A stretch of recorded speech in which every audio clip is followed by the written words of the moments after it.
Okay. And we've already got a couple of people coming in.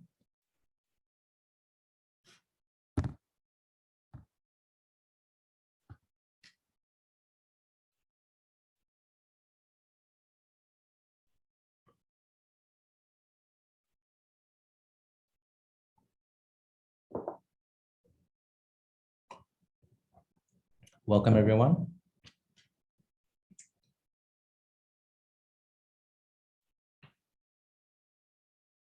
We're just going to give a couple minutes for people to join and for my other panelists to join me as well today. But thank you for joining, everyone.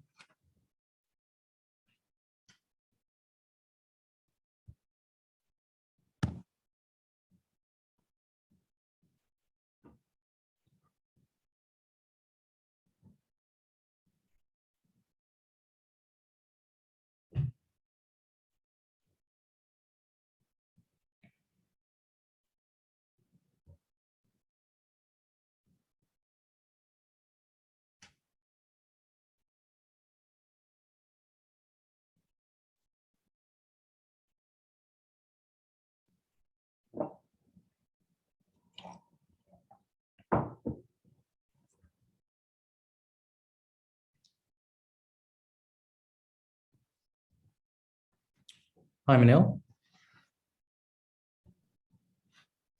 Hi, everyone. All right, we're just giving a couple of minutes for people to join and for Andrew and for Gautam to dial as well.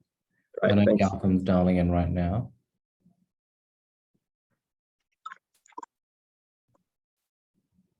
Like the food, Arthur? Thank you. Hi, Andrew.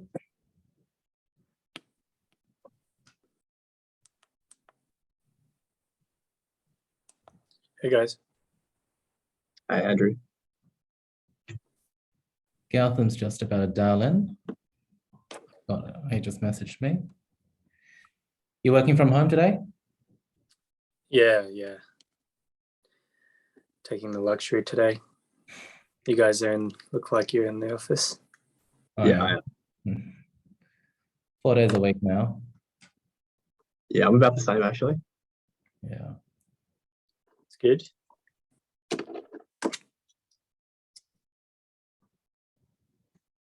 Maybe I just first start with the introductions and then let Gautam come online. So welcome everyone to today's 5th session of this year's OBU webinar, career webinar series. So today's session is on banking and investments.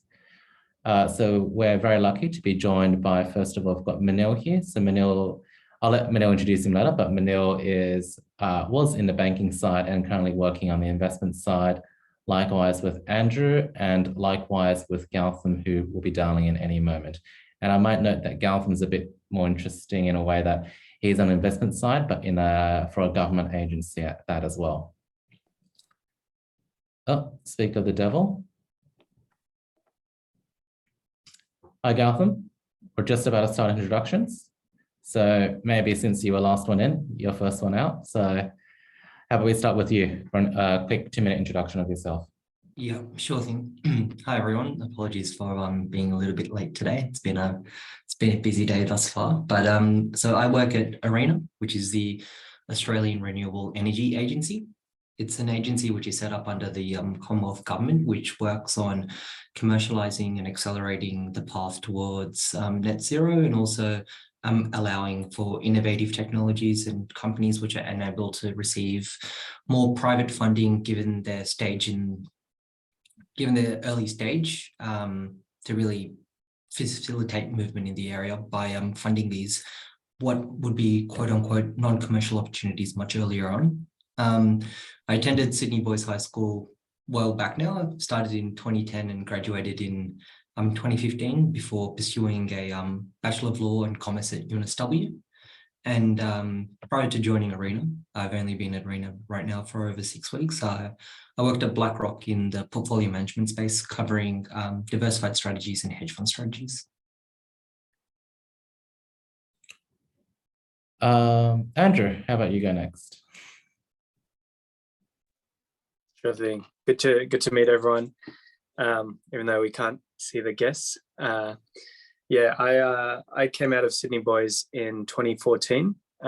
So been a little while as well. And since then went to UNSW to do commerce and economics. And coming out of uni, jumped straight into the banking world, worked at Alia Capital. So that's a boutique M&A advisory firm. And since then, I've moved on to HRL Morrison & Co., where I'm currently at. That's an infrastructure fund. And basically what we do is invest money on behalf of our clients, like super funds, sovereign wealth funds, and other capital into various sectors within infrastructure, such as renewable, data, healthcare. So yeah, it's been good. Look forward to speaking more. Manil? Thanks, Arthur.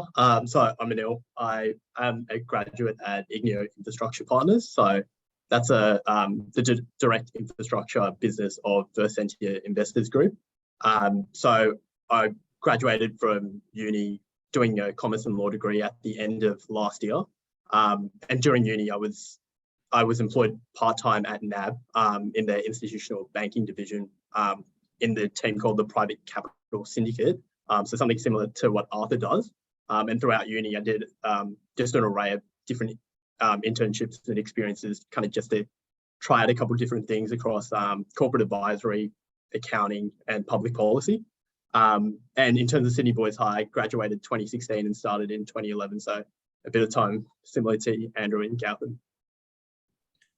Thanks, everyone. And finally, I'm your moderator today. So my name is Arthur. I graduated from Sydney Boys in 2016. Same year as Manil. Studied at UNSW doing a double degree of commerce and arts.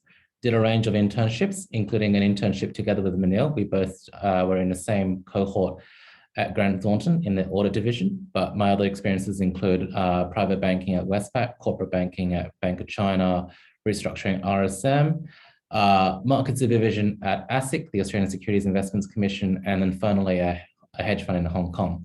So currently I work in the infrastructure and energy team at Natixis, which is a French firm. So I work in mainly focusing on the debt financing for infrastructure and energy projects, such as from telco, digital infrastructure, renewable projects, core infrastructure, such as hospitals and toll roads. And so it was only until quite recently that I realized that this entire panel we've got together has a big infrastructure flair.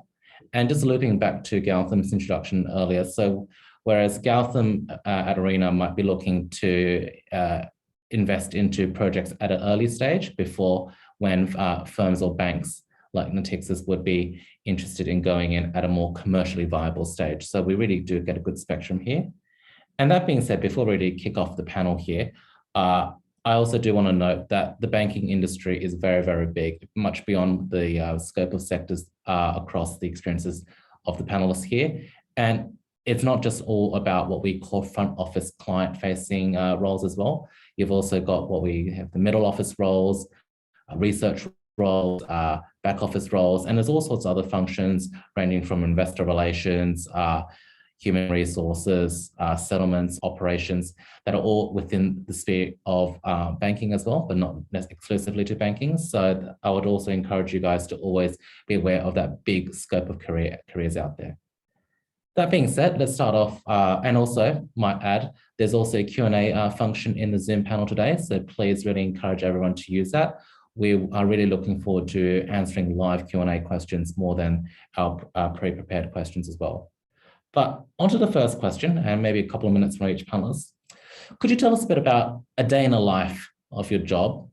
How is it different to your expectations? And maybe how useful was university for that? Maybe we'll go in reverse order. Manil, would you like to start? Yeah, sure. So I guess starting off as a graduate, you're mainly performing a support role for the seniors and the directors in the team. So I'd say my role kind of encompasses 4 different buckets. So I'd say for the first one would be the origination of potential deals. So there's a lot of deals constantly going around in the market. So from a business point of view, we're trying to assess which deals fit within our mandate. So essentially investors like superannuation funds, pension funds, bestow money to us to invest in mature operating infrastructure businesses. So for us particularly, we try and find companies that kind of fit within what our clients are looking for. And in the origination stage, we're assessing the opportunities and seeing which ones could fit within our portfolio and within our mandate. So I'd say particularly for my firm, since we do operate across Europe, North America and Australia, the Sydney team actually only focuses on the ANZ region. So we have about 11 assets just in ANZ alone. So just to give you guys a flavour, we have stakes in Adelaide Airport, Brisbane Airport, and we have a renewables platform amongst others. So across a wide variety of spheres. So we're constantly looking out for deals across those different sectors. Secondly, I say when we do find a deal that fits within our mandate, we undergo a transaction process. So we actually take part in a bid. So we're working a lot with advisors. So kind of, I guess, similarly, if you were buying a house, you're kind of working with a real estate agent, maybe working with a conveyancer.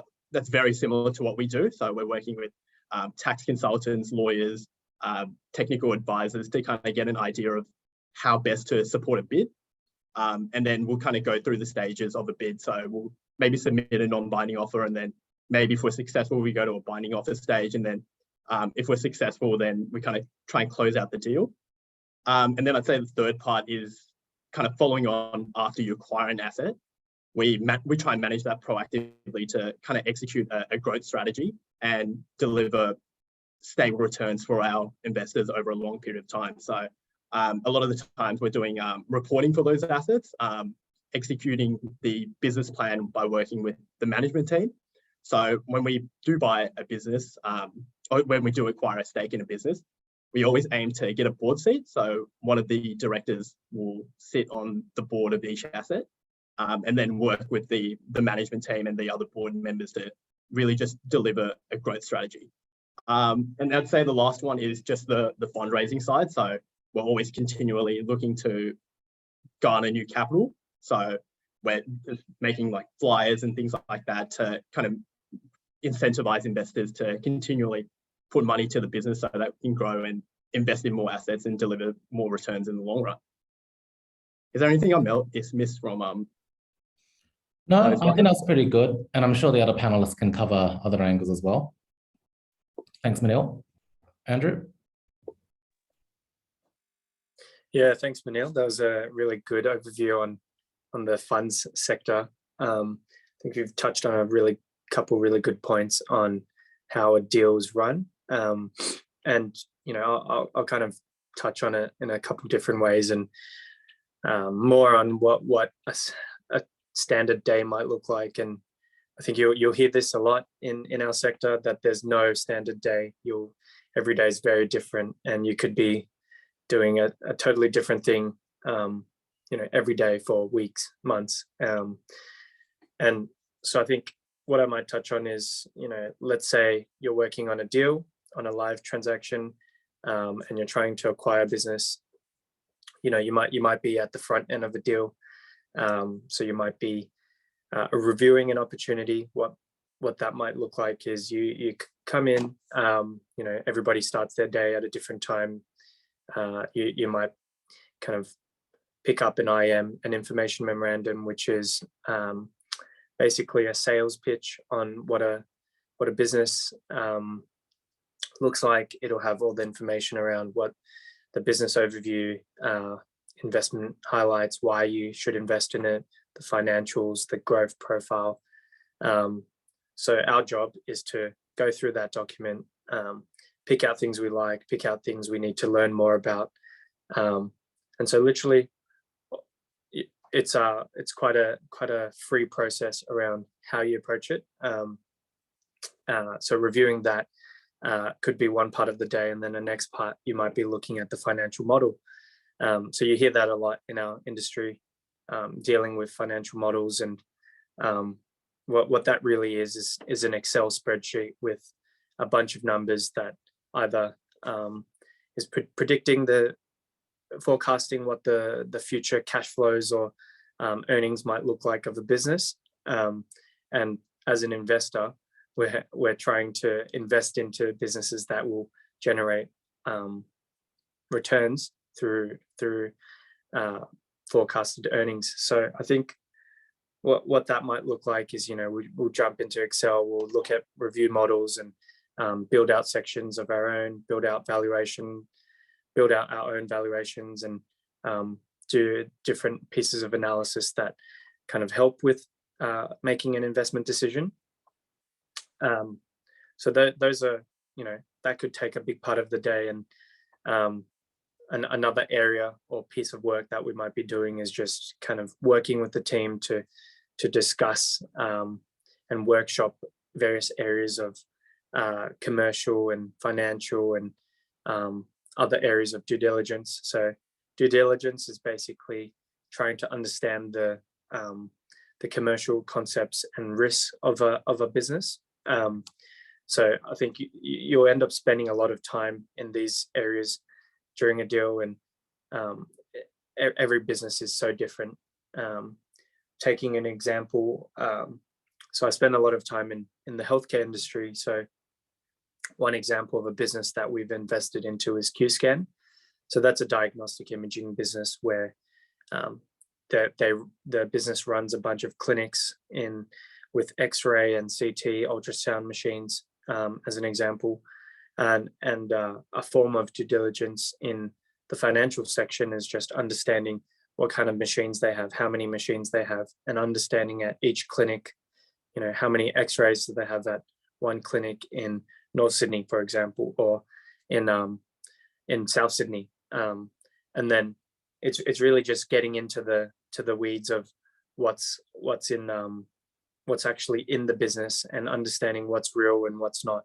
So you come up to a lot of interesting things as you're working through this process, given you might be going to a clinic to see what's happening, or you might be just sitting there at your computer, kind of reviewing an Excel spreadsheet of a full register of what machines there are. So that's just an example of what due diligence might look like. And these are just a couple areas of a day-to-day piece in a deal. So I won't go into too much detail. Maybe there's other sections that come up that might be of interest we can touch on later. So I'll kind of pass it to you, Gotham.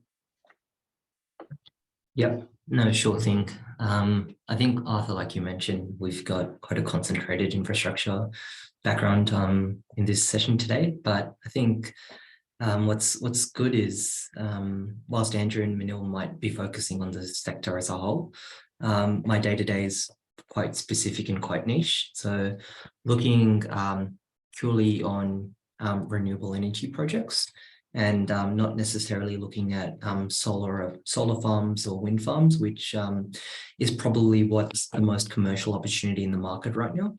So I think we've seen a lot of transactions in the last couple of weeks. I think, Manil, you might have actually even worked on one that's closed quite recently as well in this space. And so that's really exciting.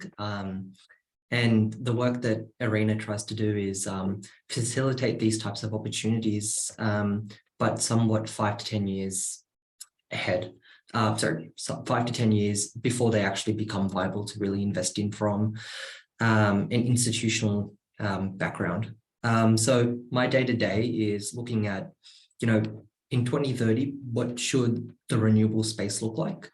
And how exactly can we accelerate the deployment of capital currently from project developers? And also, how can we set up projects most successfully so they can attract investment from institutional investors or from large-scale infrastructure investment managers further down the line. So particularly right now, a couple of areas that I'm focusing on is storage. So storage is essentially a concept whereby the sun doesn't shine all day, the wind doesn't blow all day. And so if you'd like to accelerate your grid to become as much sustained by renewable power as possible. You need a way to kind of capture all that energy that's generated during the times in which the solar farms or your wind farms are operating, store it, and then deploy it during times where the solar farms and the wind farms aren't able to generate any energy. And so a common form of storage is a battery. And so batteries can store energy up to 2 hours, up to 4 hours. They can potentially go even longer, depending on how many batteries you stack up. But we're looking at emerging storage technologies, which can offer you deployment of energy for longer periods of time, so somewhere in the 8 to 12 hour range. And this is particularly useful if you're looking at a remote community, which is looking for deployment of energy for a small subsector overnight, or you're looking at a mine that needs to run 24 hours of the day, and they need some form of renewable energy to power them during their nighttime operations.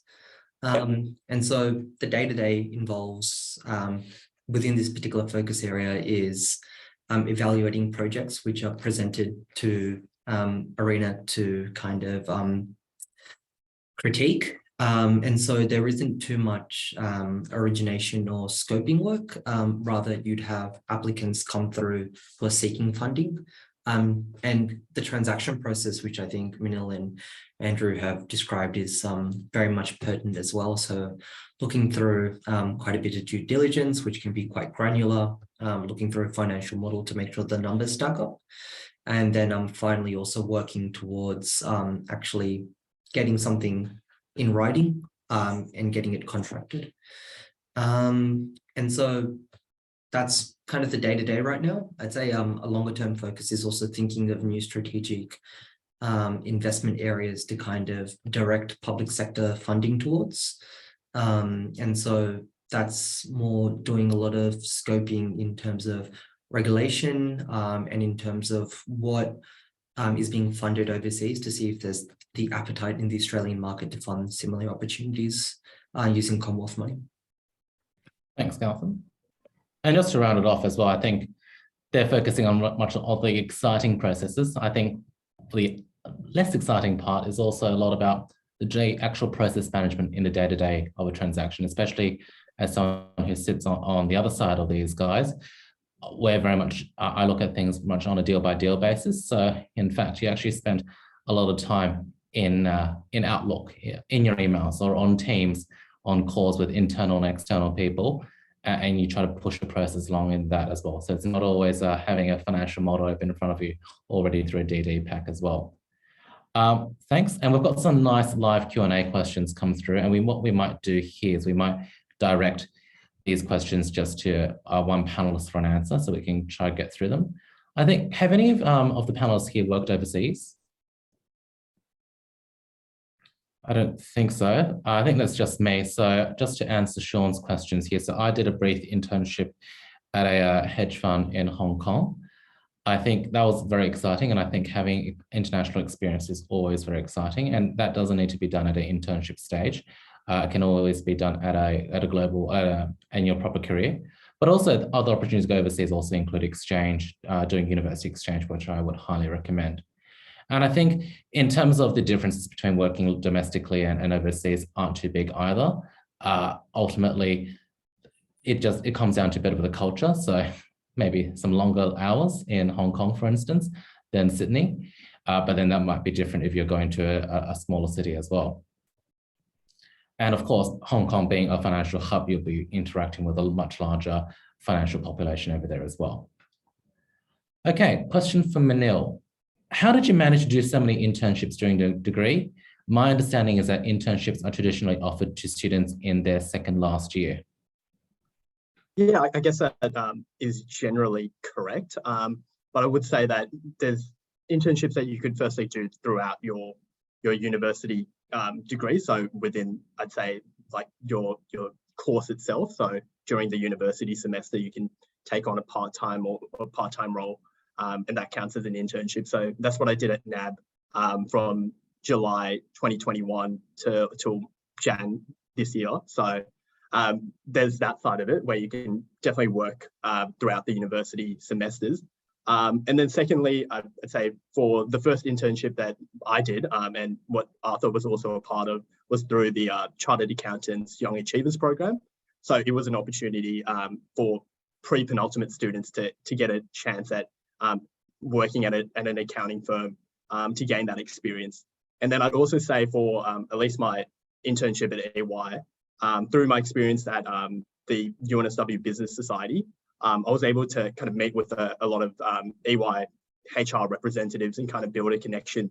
And then they kind of incentivized me, despite being a pre-penultimate student, to undertake an internship. So I'd say there's definitely a wide variety of avenues, but I'd say for the more competitive ones, they do generally only apply to penultimate. So I'd say the internships you kind of do beforehand are kind of leading up to that moment.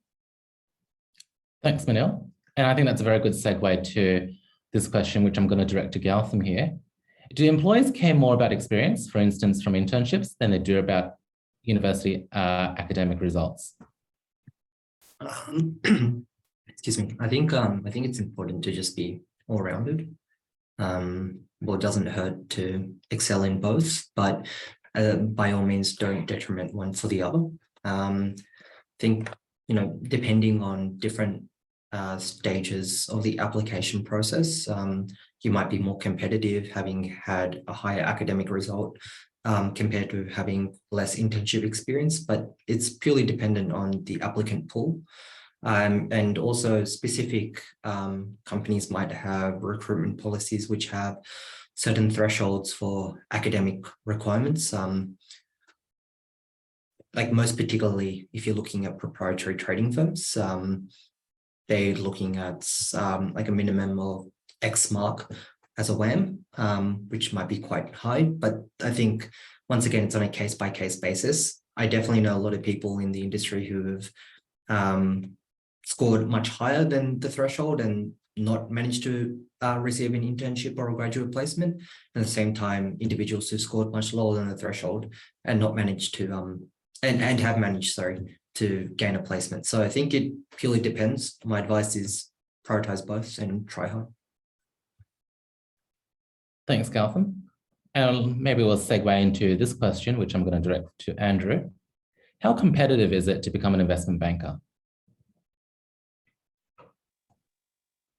Yeah, it's definitely not easy. In Sydney, there's probably 5 or so bulge brackets, and then 10, maybe 5 to 10 other investment banks across the street. Bulge bracket was how would I explain that? That's just your global banks, which are probably the top tier banks. So that these might have maybe 2 or 3 grads they take a year, and then your other firms might take 1, if not any, sometimes. So across the street, you probably get around 20 grads a year in the industry, and there's probably 2,000, 3,000 university grads every year doing commerce. So it's definitely quite a competitive industry. What I'd kind of point out there is, what Gautam was saying around, a good mix of having good marks, participation in extracurriculars, and involvement in various things outside of uni, that can really make you stand out. And if you have a bunch of internships like Manil or Arthur did, like, that definitely does help you stand out as well. So I think for those who are quite engaged throughout uni, they have quite a good shot. But it is quite a difficult process where they'll have interviews, multiple interview rounds, and tough case studies. But yeah, I'd say it's quite competitive. Yeah, and I might add my own 2 pence on that as well. I would say the process itself, you normally go through the first 2 rounds, which are screening rounds. So you might submit your resume, have a cover letter, psychometric testing, and maybe a pre-recorded video interview.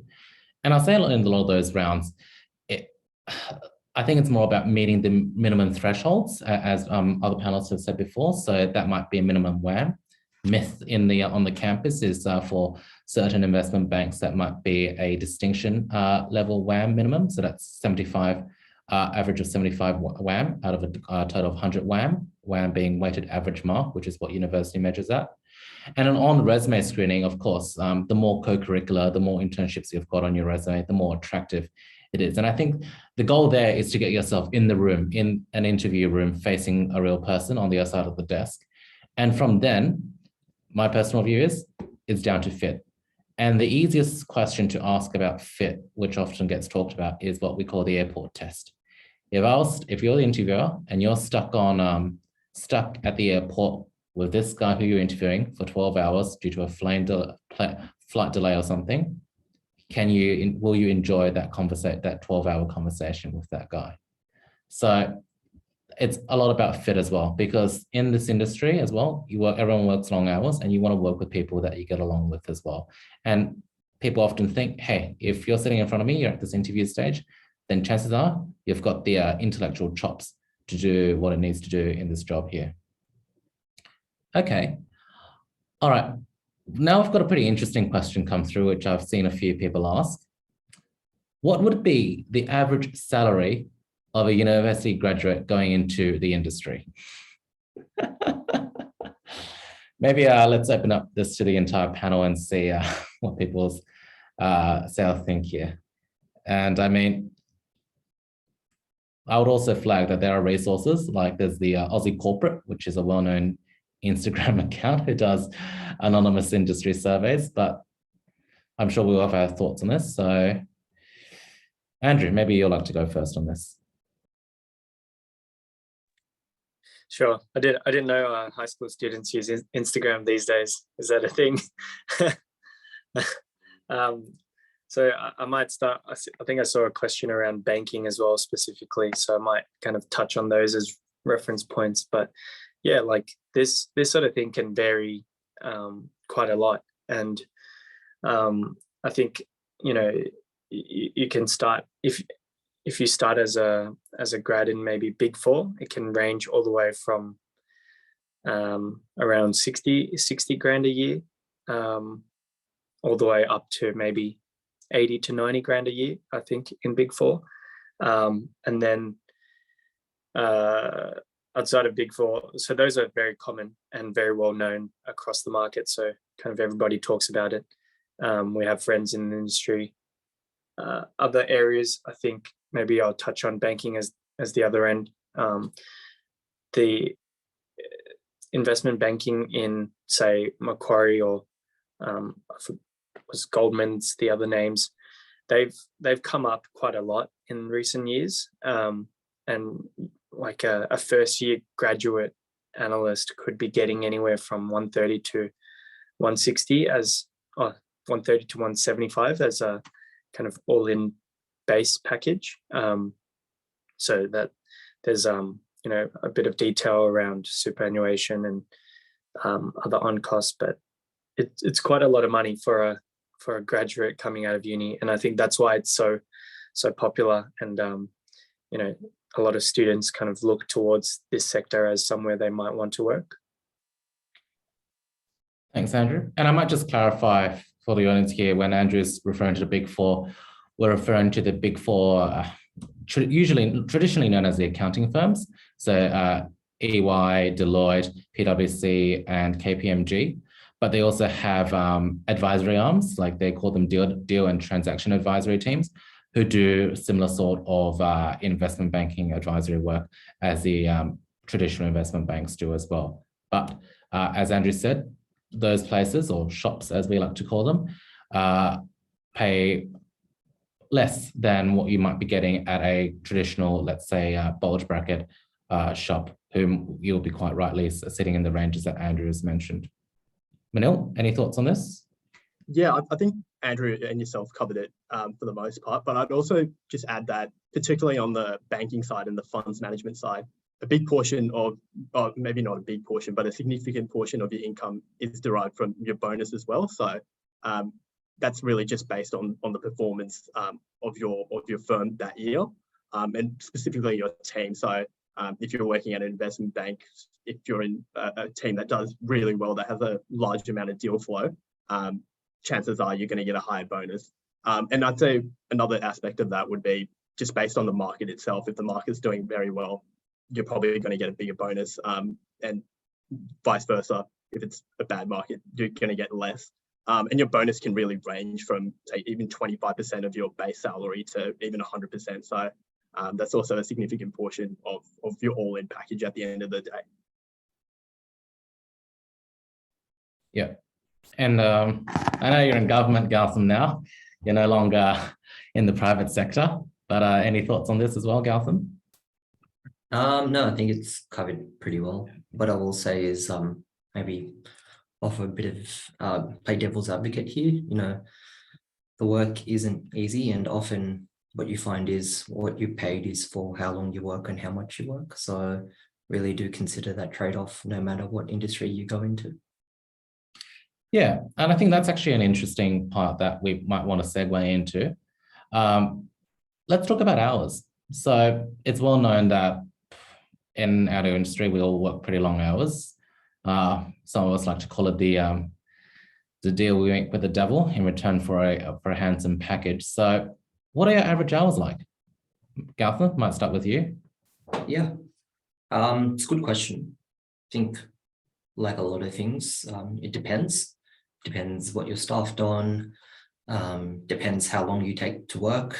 And I think most importantly, from my experiences, I think a lot of it also depends on the culture and also the communication that's set up within your team. You know, if you have compulsory contact hours, you can just sit there twiddling your thumbs till midnight, not really doing much, waiting for some sort of work to come through. But if you have an effective structure in place, sometimes your hours can be alleviated, whereby you get ample notice to kind of work on a piece of, on a task. You can complete that task in a timely manner, and things move a lot more smoothly. But like Andrew and Manil have mentioned already, sometimes a transaction or a deal you're working on just has so many moving parts and so many parties involved. And as a result, you might not necessarily be working for X amount of hours in a stretch, but you need to be on call for X amount of hours in a stretch. And so it can tend to be a little bit longer as a result. But for me personally, I try to be out of the office by 6:30 at the latest. I like to go home, relax a bit. If something's happening, then I'll log back on later in the night for a couple of hours. But mainly try to avoid it as much as I can and try to be as productive as I can during normal business hours. Andrew, Manil? Yeah, Andrew.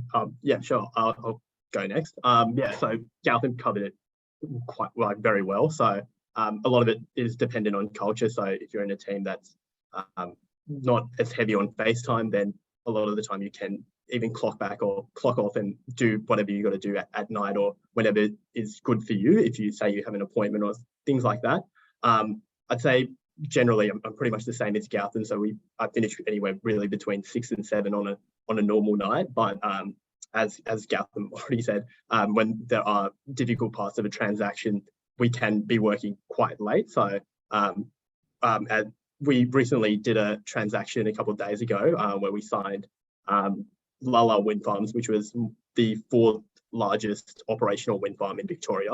So as you can imagine, that would take up a lot of time just dealing with a lot of advisors and putting forth the bid and going through the processes that we have to go through.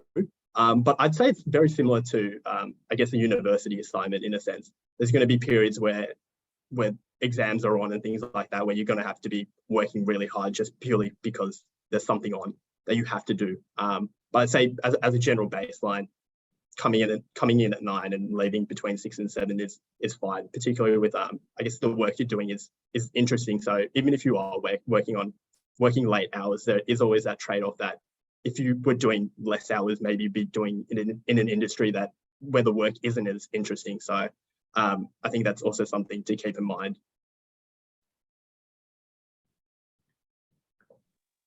Yeah, I'd agree with everything Manil and Gautam said so far. Might add a little bit of flavour for when I was at back in investment banking and kind of doing the long hours that you hear about. So you know, some days could be starting at 8:30 to 9, get in the office, and then, you know, you might be doing stretches of weeks or potentially even a couple months where I'll be sitting in the office till maybe midnight or 1 a.m. for long stretches. And I think it's a factor of, you know, lots of work, but also the culture of, you know, people hang around, and there's just, you know, people stick around to have dinner. Sometimes we'll even go to the gym and then go back to work. So it's quite interesting, and it's not everyone's jam, but, you know, I personally found it not too bad. And now I've come into a role where it's a lot better and more like what Manil's and Gautam are experiencing. But also COVID has really changed the way people work. So there's a lot more flexibility across the industry with working from home. And, you know, even if there is a long night ahead, people often pack up, you know, have dinner at home and then keep working. So I think the industry has moved towards the better in a lot of ways, including hours and the way we work. Yeah. And I might just add an international angle on that as well, since I'm at an international French shop.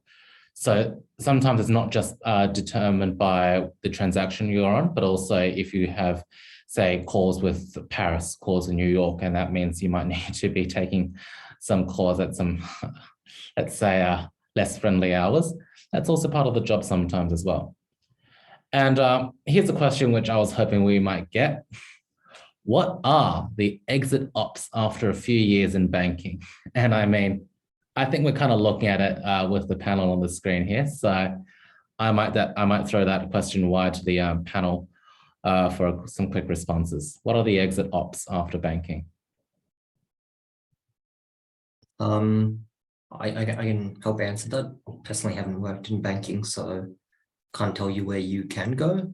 But I think what's important is, you know, just work where you find the work interesting. I don't think anything is a segue into something else directly. You can take skills and transfer them across. But yeah, just go work where you find something that you will stimulate you. Because I think, personally for me, that's what I find keeps me attracted to the job. And also helps with longevity in your professional career, because a career is a long time. But you know, my sister, she works in investment banking, and yeah, exit opportunities are very broad, and I think that's a result of, like I mentioned, the skills that you gain on the job, but also I think a certain level of tenacity that you also build up working in the industry, which is respected.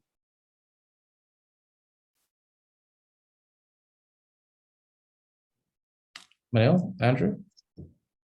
Yeah, so I think I'd say, as Gautam mentioned, that it's really dependent on, I guess, the skills you derive from your role, and that's kind of dependent on the team you're in. So at NAB, I was in a very specialized team, so I'd say the exit opportunities would be a lot more limited as if you were in comparison at Goldman in the TMT team, for example, just purely because you're doing a very specialized set of work. Where I'd say the skills aren't as transferable to other industries.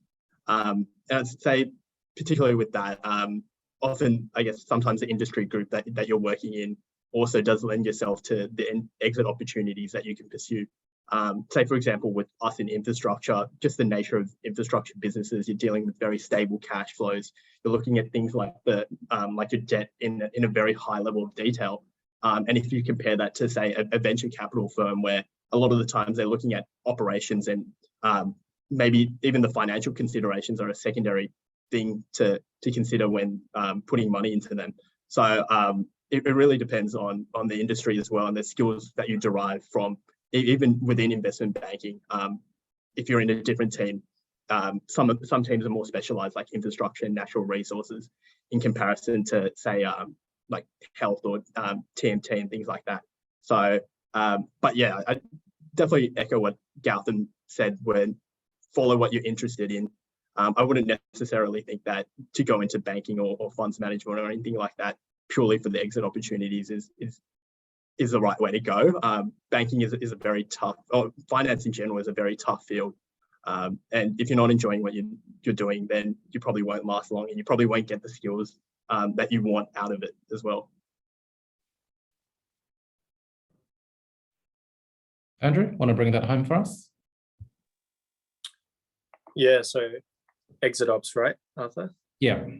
Well, I mean, to some extent, roles such as yours and Manil's and even Gautam's are, to some people, considered exit ops from banking, where you move from the sell side to the buy side. So can you hear your thoughts?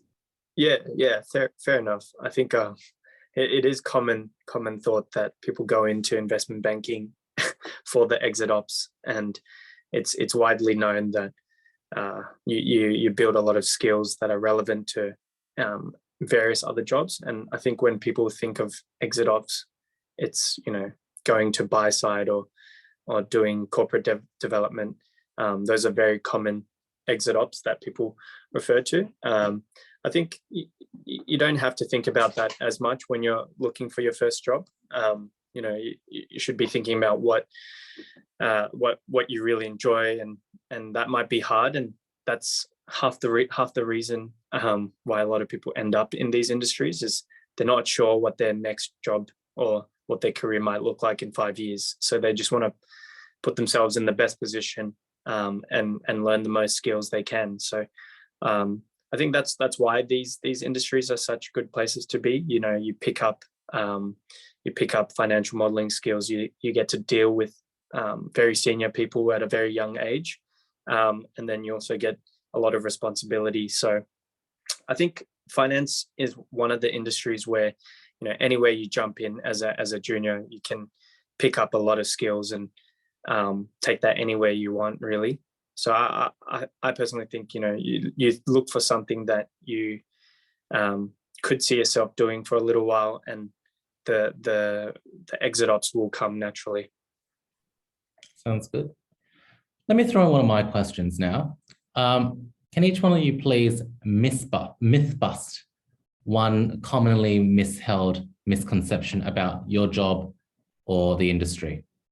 Just one myth that you'd like to bust open on this panel.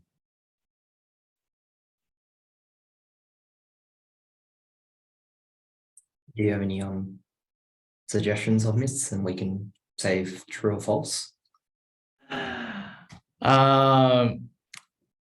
Okay.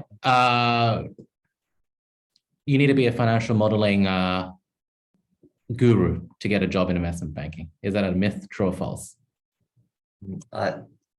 Once again, I haven't worked in banking, but I think false.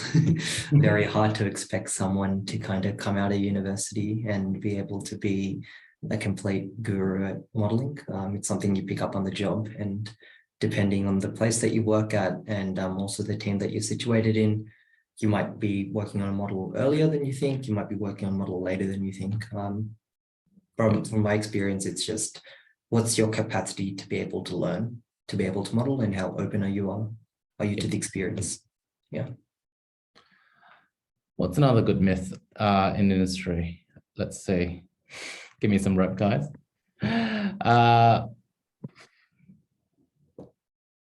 Let's go for a dark question here. People think that there's a lot of widespread substance abuse in the industry. Personally, I haven't seen any, and I think that's a myth. Would you guys think that's also agree that's the case? Yeah, so I agree with that. I haven't seen anything or heard about anything on my end, at least for the firms that I've worked in. So yeah, I think really, if there are, it's probably dependent on the team, but if you're in that position, then I'd say look for another bank or another team or something like that, because yeah, you wouldn't really want to be in that team if you do disagree with a lot of that stuff. So yeah. Maybe I'll go back to some of the questions here now. So why did you guys decide to go down in a finance career? Why not something like law, medicine? tech. Why finance?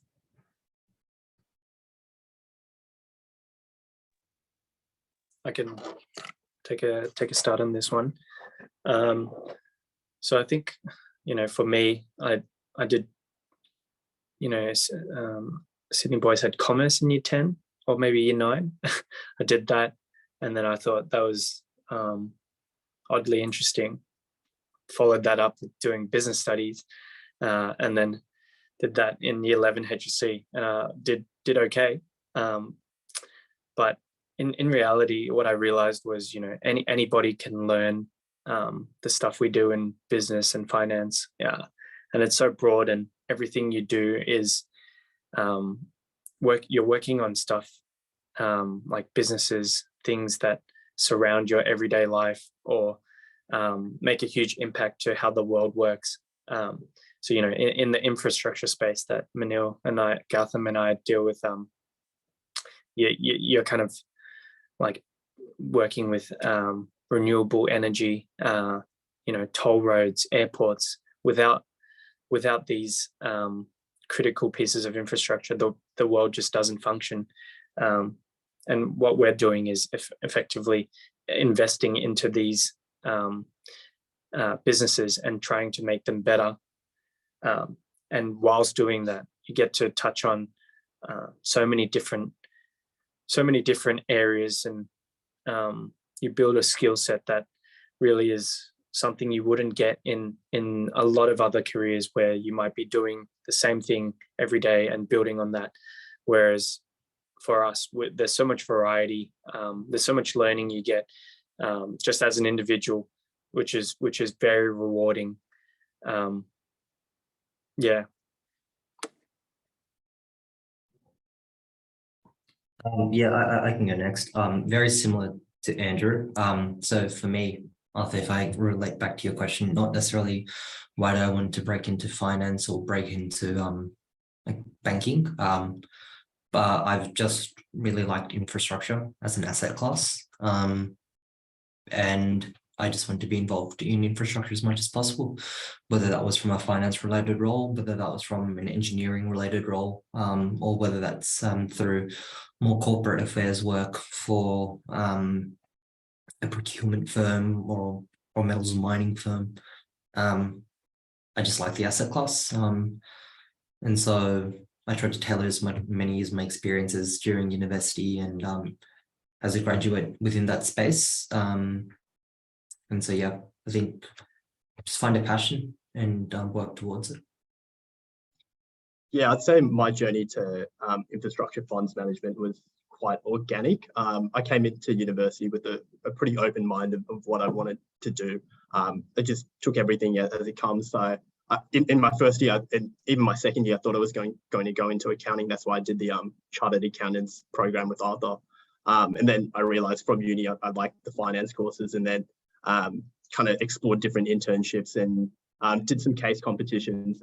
And I'd say particularly with case competitions, it's a good chance to try out different things. So that's actually what led me to infrastructure in particular. I did a case competition run by Macquarie, and our team did quite well.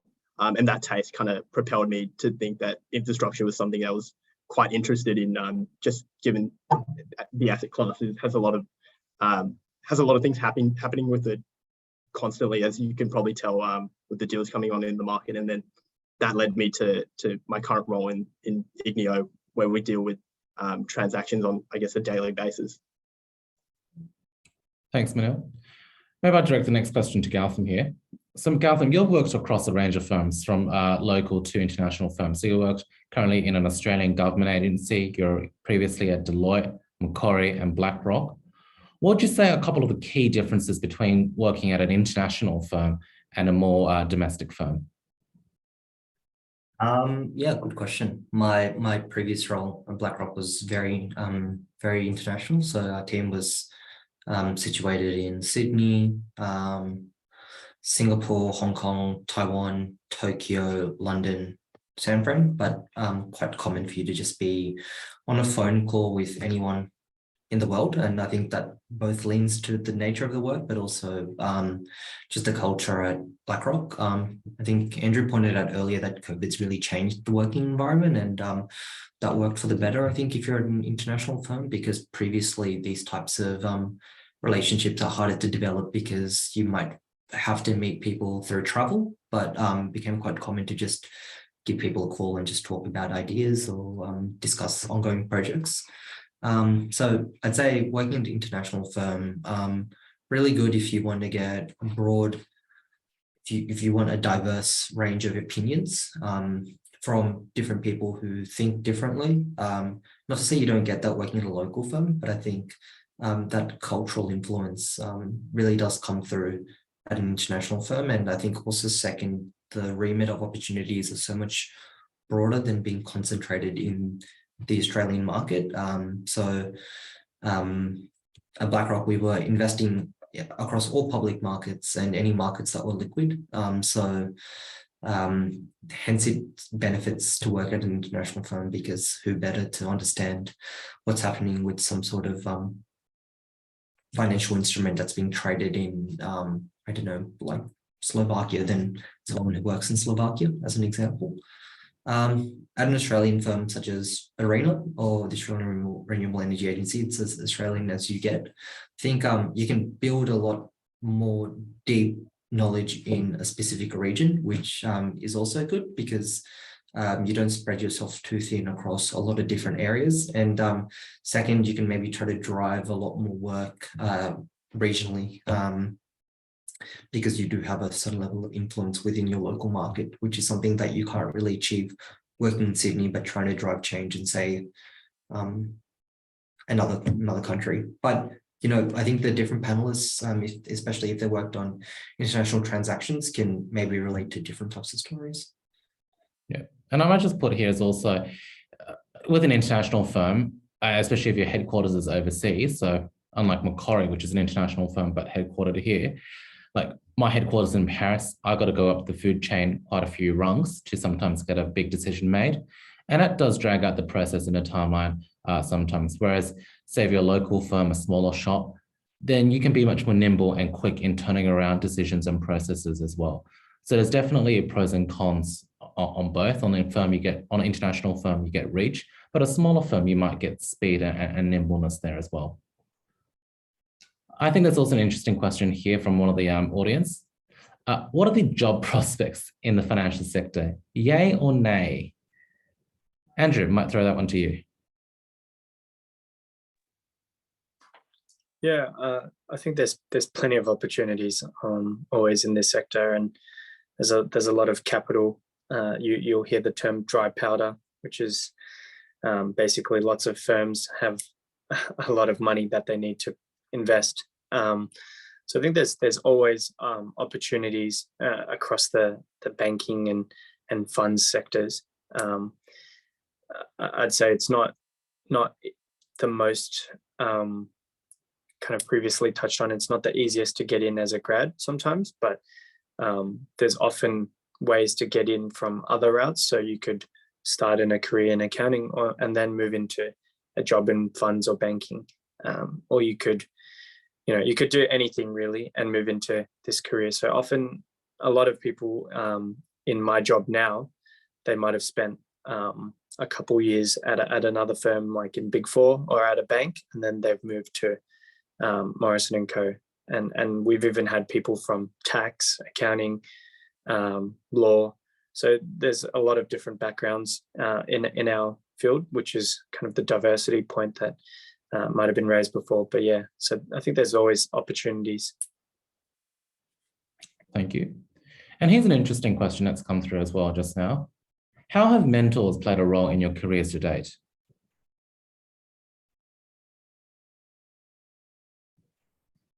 I think I might open this up to anyone. Otherwise, I'm happy to take this one.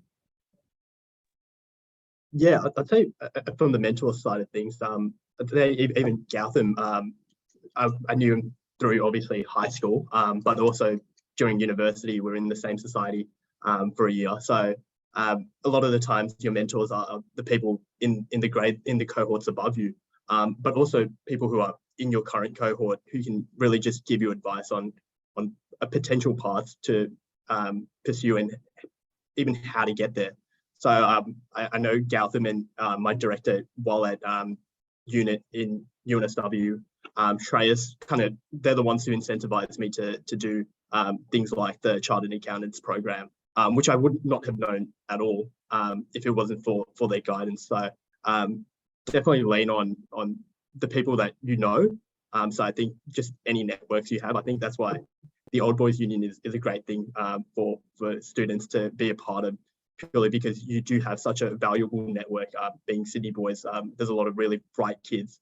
And then also from university, just being a part of societies, you can get to know a lot of people who can give you guidance in kind of figuring out what you're interested in and just any potential paths to kind of get there in the best way possible. Thanks, Manil. And I think just one final question just to round up the session here is, I think there's a lot more Q&A here to do, but I think there's a common theme here of how hard is it, or how do we get into the industry? So maybe if we just end with one final piece of advice or action item for the audience members for what they can do to prepare in their university years to maximize their chances of breaking into the industry. And I'll open this up to the panel. Yeah, so sorry, just to understand your question, what can students do right now out of high school to maximize the chance into breaking into the industry after university? Yeah, so during university, just one piece of advice to carry forward into their university years. What's one piece of advice you would give to them? Maybe a bit off topic, but find a niche in something. I think that's pretty cool and becoming more and more important these days. I think you find that students who are more successful out of university, students that did find that niche and then pursued it, maybe they started off in investment banking or maybe some other industry, but they're able to develop that niche and go on to do great things. There's a lot of startup success stories which come out of university, but I'm sure those startup founders, particularly ones that were from Sydney High, were thinking about ideas well before they joined university. So yeah, so find a niche. Thanks, Calvin. Andrew? Yeah, I might give two points of advice, and one is quite simple. And for some reason, I didn't get told this. I got told, yeah, when you get to HSC is the most important thing. You get to uni and it's all good. And then I slacked off, and my first year of uni was horrible. I had a lot of fun, but I did stuff and never really spent much time studying. And I was below a 70 WAM, and that's basically killing your career from that point. And in first year uni, you actually have the easiest subjects out of your next 4 or 5 years, or however many years you do. So once you get started, try your best, do the best you can from day one. Get your friends to help you, get as many resources as you can, and take uni seriously. You'll kind of laugh once you finish uni, but it matters from day one. And the second point is just get involved and get involved in activities. Don't stop playing the sport you were playing in high school. Stay involved with the various things you like to do, your hobbies, and get involved with societies. Do the case competitions. Go out there and keep playing those sports, because the people you have and meet in these activities, they're your friends later on, and they could help you in your career in more ways than you might think. Yeah, I think just being proactive. Yeah, I think university for most people should be about discovering what you're interested in. I wouldn't advise probably coming into it thinking you're going to break into banking purely because of the prestige or things like that. Life's a long journey, and if you're not doing something that you find enjoyable, you're just going to hate it. So I think just being proactive, just trying to find out what you're interested in. Societies play a big role in that. Even exploring different courses. You may be in a course, say commerce, and not like commerce. which is totally fine. But knowing that early and potentially just exploring different degrees and pathways and activities is a good way of just discovering yourself and trying to be the best person, I guess, holistically you can.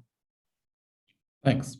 Might take a leaf out of Andrew's book here. So 2 pieces of advice from me. So 2 new ones, so not overlapping. I'd say, first of all, I think really build on your social skills as well. Like being able to carry a good conversation with people, not just your age, but people of any age. Because at the end of the day, it doesn't matter if the person sitting opposite you is same age as you, 20 years older than you, they're still a person. There's still a real living person there. And you really just want to be able to carry on a conversation with them person to person. And I think that's just something you'll be surprised, but people kind of neglect over time. And I think the second major piece of advice I would say is get comfortable with Excel. I'm not saying that you need to be an expert financial modeler or build models, but I'm just saying just know how to do a few basic things in Excel goes a long way. And that's not something I would say is specific just to the banking industry, but just in general, just being able to know what the functions are there, because you'll be surprised on how useful that can be across everything. And maybe I say this too much as a result of my career, but hey, I do my taxes and I do other things in Excel in my personal life as well. So there's a lot of use there as well. Okay, I think let's wrap up the webinar for today on that note. Thank you everyone for attending, and thank you so much again to the panelists for joining in. We on behalf of the OBU, I really appreciate it. And then finally, just for a reminder for the audience, we do have one final panel tomorrow, which is covering government and public service, which I hope to see you all there. Thanks, Manil. Thanks, Andrew, and thanks, Gautam. Thank you. Thanks, everyone. Thanks.